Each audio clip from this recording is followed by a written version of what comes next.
हमारे बीच हैं परम आदरणीय doctor Markandey Ahuja ji, renowned educationist, renowned medical specialist, renowned spiritual leader, 4 universities के वाइस चांसलर रह चुके हैं, founder vice chancellor. He is a reputed eye surgeon और पिछले 3 दशक में 3 लाख से ज़्यादा आंखों के ऑपरेशन कर चुके हैं। MBBS MS डिग्रियों से विभूषित आप hospital management and spiritual management उसमें PhD की उपाधि प्राप्त की है। समाज सेवा के कार्यों में विशेष रुचि, अद्भुत योगदान है। और मेरे साथ खड़े ऑनरेबल सर ब्लड डोनेट कितनी बार कर चुके हैं? 99 बड़ी वाली ताली तो बजती है। कोहली जी, असली बात बताओ कि गुरुजी का शिष्य हूं।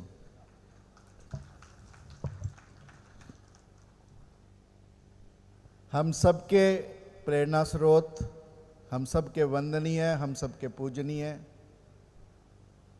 पूरे विश्व की ब्रह्म सत्ता के प्रतीक गीता मनीषी स्वामी ज्ञानानंद जी महाराज, जो हम सबके बीच हमें आशीर्वाद देने के लिए उपस्थित हैं, हमारा मार्गदर्शन करते हैं, उनको नमन करते हुए हमारे एक और ब्रह्म सत्ता के प्रतीक श्री राम मुदगिल जी, जो मेरे बाईं तरफ बैठे हैं, जिनका मधुर उच्चारण आपने सुना, देश विदेश में ख्याति प्राप्त संत हैं, इनको प्रणाम करते हुए हमारे देश की राजसत्ता की प्रतीक राजसमंद की विधायिका दीप्ति किरण जी, हमारे CEO पंकज सेतिया जी, हमारे ऑनरेरी जनरल सेक्रेटरी उपेंद्र जी, अभी अभी जिनकी चहल में पहल हुई ऐसे दिनेश चहल जी, हमारे प्रोफेसर ऑफ सेंट्रल यूनिवर्सिटी, हमारे जियो गीता के अंतर्राष्ट्रीय महामंत्री श्री प्रदीप मित्तल जी, उपाध्यक्ष श्री अशोक चावला जी, हमारे अग्रवाल जी, और सबसे बड़ी बात सब गीता प्रेमी जो यहाँ पर उपस्थित हैं इस सेमिनार में, इस सभा में। हरियाणा ने गीता का उपदेश दिया। अभी आपने बच्चों को सुना, चहल जी ने कहा, फूलों की बात की, पुष्पों की बात की, वाटिका की बात की। कहा जाता है फूलों सा हो जाना सीख, फूलों सा हो जाना सीख, कांटों सा मुस्काना सीख, 4 दिन की उम्र है तेरी, हंसना और हंसाना सीख। मुट्ठी बंद होने से पहले, मुट्ठी से पहले खुद का हाथ बढ़ाना सीख, खुद का हाथ बढ़ाना है तो खुद की राह बनाना सीख, खुद की राह बनानी है तो गीता मनीषी जी का हो जाना सीख, गीता मनीषी जी का हो जाना सीख। स्वयं से पुष्प वाटिका जीवन वाटिका में बदल जाएगी, क्योंकि जितना सानिध्य महाराज जी का आप लोगों को प्राप्त होगा, उतना आपका जीवन गीता में होगा। हरियाणा ने गीता का उपदेश दिया, राजस्थान ने गीता के उपदेश को फॉलो किया। मैं याद करता हूं बप्पा रावल को, जिनकी तलवार बिजली की तरह कौंधती थी और जिन्होंने धर्म की स्थापना के लिए, जो भगवान कृष्ण का असली उपदेश है, धर्म की स्थापना के लिए चित्तौड़ की धरती पर दुश्मनों को आगे आना नहीं दिया, क्योंकि सिंध के माध्यम से यही रास्ता था भारत में आने का, और बप्पा रावल की तलवार ने उन्हें आगे नहीं आने दिया। और बप्पा रावल ने सबसे बड़ी बात जो भगवान कृष्ण ने गीता में कहा, निमित्त भव सभ्य साचिना, केवल तू निमित्त मात्र है। और बप्पा रावल ने वही किया, अपना राज्य एकलिंग जी को सौंप दिया कि आप इस सत्ता के मालिक हैं और मैं आपका सेवक, और उसी ढंग से इस राज्य को आगे चलाया। मीराबाई का गीता का जो भक्ति मार्ग है, यदि उसको किसी ने अपनाया तो वो मीराबाई ने अपनाया। मेरे तो गिरधर गोपाल दूसरा न कोई, मद भक्तो भव मन मना भव, मद्या आजी माँ नमस्कुरु। मीरा का जीवन इससे भरपूर है। स्वामी विवेकानंद यदि विवेक और आनंद बने, यदि समदर्शिना का भाव आया तो खेतड़ी नरेश के यहाँ आया। खेतरी नरेश के यहाँ जब गए, पुत्र प्राप्ति का उत्सव था, वहाँ पर एक नृत्यांगना गाने आई। स्वामी विवेकानंद ऊपर छत पर चले गए अपने कमरे में कि मैं क्या नृत्य देखूंगा। और जब उस नृत्यांगना ने गाया कि मेरे अवगुण चित न धरो, समदर्शी है नाम तुम्हारा, चाहे तो पार करो। एक लोहा पूजा में राखत, एक घर बधिर धरो, पारस गुण अवगुण नहीं जानत, कंचन दो करो। स्वामी विवेकानंद ने जब ये भाव सुना, आंखों में आंसू नीचे आए और तब उनके मुंह में से निकला गीता का वो श्लोक जो कहता है पंडिता समदर्शना, विद्या विनय संपन्ने ब्राह्मणे गवि हस्तनी, शुनि च श्वापे के च पंडिता समदर्शिना। ये समदर्शिना का भाव यदि विवेकानंद के अंदर पैदा हुआ तो राजस्थान की भूमि के ऊपर पैदा हुआ। और स्वामी विवेकानंद ने अपने मेमोयर्स में ये लिखा, दयानंद अपने नाम को यदि सिद्ध कर पाए, दया और आनंद, तो वो राजस्थान की धरती पर था। जब जोधपुर में उनके यहाँ पर जगन्नाथ रसोइये ने उन्हें जहर दे दिया किसी वैश्या के कहने पर, तो तब उन्होंने उस रसोइये को पैसे दिए कि तू सुबह होने से पहले यहाँ से निकल जा, अन्यथा मेरे जो शिष्य हैं, मेरे जो समर्थक हैं, तेरी हत्या ना कर दें। और उस रसोइये के प्रति जिसने उन्हें जहर दिया, वो भी दया का भाव यदि आया तो गीता से आया, तेजो क्षमा धृति। यानी गीता की जो देवीय संपदा है, उसकी यदि क्षमा का भाव दयानंद के अंदर फलित हुआ तो वो राजस्थान की धरती पर हुआ। तो इसलिए गीता एक प्रयोगशाला बनी। अनेकों अनेक संत दादू, भक्त धन्नाजट, सबकी यदि भक्ति फलित हुई तो राजस्थान की धरती पर हुई।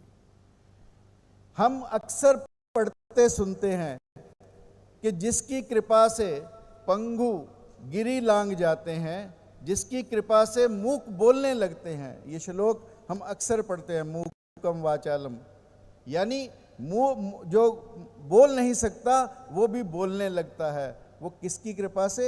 यत कृपा। वो कृपा कहाँ से आती है?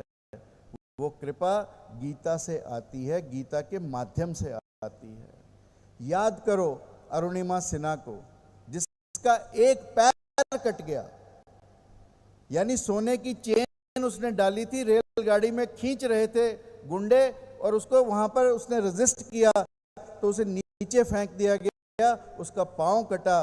पर इस लड़की ने हिम्मत नहीं हारी, गीता हाथ में ली, गीता से प्रेरणा पाई और पहली ऐसी महिला जयपुर फुट के साथ बनी जिसने माउंट एवरेस्ट पर चढ़ाई की। ऐसी अरुणिमा सिन्हा को याद करो। याद करो सुधा रामचंद्रन को, जिसने गीता को पढ़कर अपने कटे पैरों से ऐसा नृत्य किया कि ऑस्कर अवार्ड तक उसकी मायूरी पहुंची। ऐसी सुधा चंद्रन जिसने गीता से प्रेरणा पाई।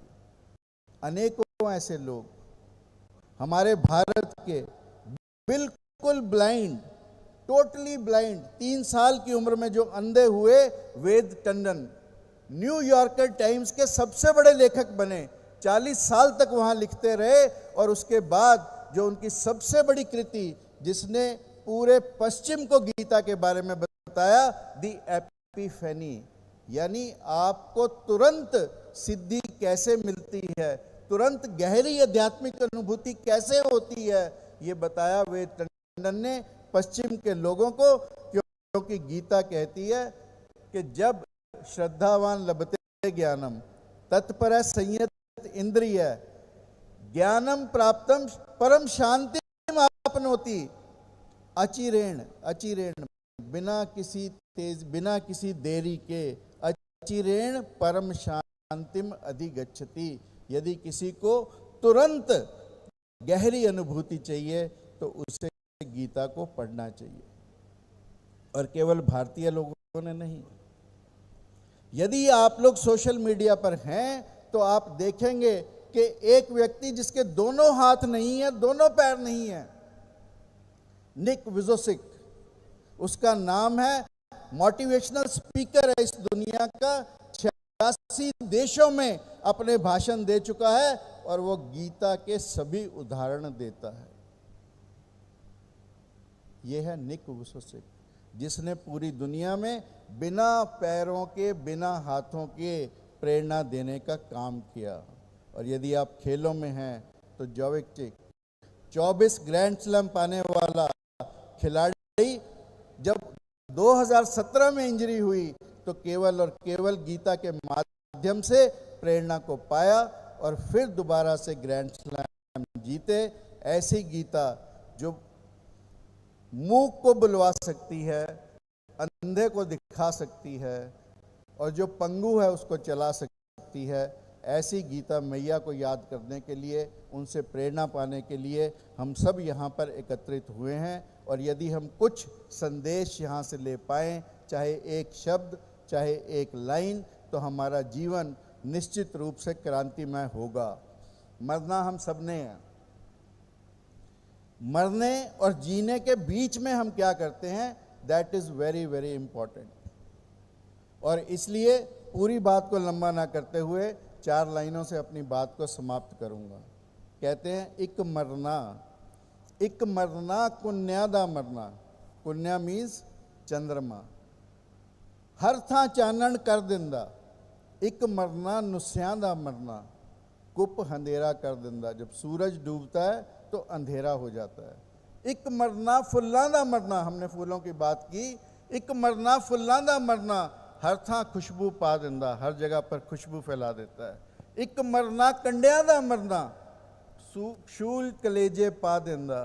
इक मरना गंगू दा मरना। इक मरना जोरावर दा। गंगू वो था जिसने गुरु गोबिंद सिंह के बेटों को पकड़वा दिया गया था और उन्हें दीवार में चिना गया था। इक मरना गंगू दा मरना। इक मरना जोरावर दा। इक मरना चंदू दा मरना। इक मरना अर्जुन दा। गुरु अर्जुन देव को यदि पकड़वाने वाला कोई था तो वो चंदू था। इक मरना अभिमन्यु दा मरना। इक मरना जयद्रथ दा। इक मरना अभिमन्यु दा मरना। इक मरना जयद्रथ दा। इक मरना दुर्योधन दा मरना। इक मरना अर्जुन दा। मेरे साहिबा दस दे मैनू इंज मरा के उंज मरा। दुर्योधन की मौत लूं या अर्जुन की मौत लूं। जरे जरे विच खून सजंदा। जरे जरे विच गीता बहंदी। शीश तरह के पैर तरह। शीश तरह के पैर धरा। आप सब ने मुझे बड़े प्यार से सुना। आप सबका बहुत बहुत धन्यवाद। महाराज जी का धन्यवाद कि मुझे बुलाया। कल जब मैं रास्ते में था महाराज जी तो मेरे को डायरिया हो गया। घंटे घंटे में रुकना पड़ा। फिर मैंने आपका नाम लिया, श्रीनाथ जी का नाम लिया और स्वस्थ रूप से आपके सामने खड़ा हूँ, बिना किसी प्रेशर के प्यार से यहाँ पर खड़ा हूँ। आपकी कृपा हम सब पर बनी रहे। आप सब मिलकर मेरे साथ बोलें, जय श्री कृष्ण। और जोर से बोलो, नाथ जी तक तो आवाज जाए। पीछे भगवान शिव हैं, वो भी तो सुन लें। जय श्री कृष्ण। जय श्री कृष्णा। जय गुरुदेव। जय गीता माता। जय गुरुदेव। बहुत बहुत धन्यवाद।